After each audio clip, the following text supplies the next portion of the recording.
Hello, I'm Mark, a team member with Rooted.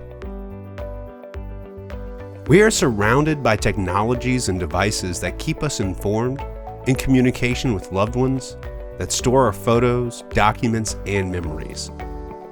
When a loved one passes away, all this information stays as their digital legacy. And when it comes to an Apple account and devices, what if there's a way to set up an account to access this information before an event like this happens? Today, we ask the question, what is a legacy contact for your Apple ID? From Apple's perspective, adding a legacy contact is the easiest, most secure way to give someone you trust access to the data stored in your Apple account after your death.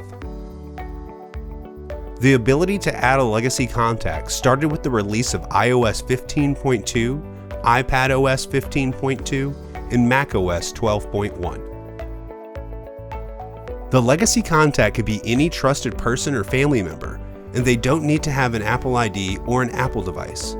Also, an Apple account is not limited to just one legacy contact. There could be up to 5 contacts per Apple ID.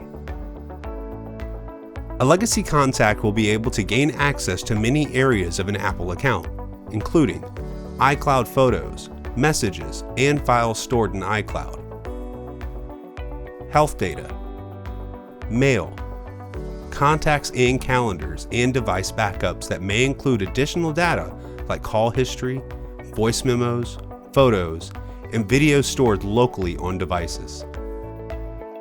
A legacy contact does not have access to things like licensed movies, music, or book purchases you've made with your Apple ID, including in-app purchases. Additionally, they cannot access items stored in the keychain like saved credit card information and web login passwords. To view a full list of data a legacy contact can access, please visit the link in the description below. So how does it work? To be able to add a legacy contact to an Apple ID, the user needs an Apple device running iOS 15.2, iPadOS 15.2, or macOS Monterey 12.1. Two-factor authentication set up with your Apple ID. The legacy contact must be at least 13 years old. When it is time to submit an access request to Apple, the user will need the generated key that was created when you were added as a contact, a copy of the death certificate of the account holder.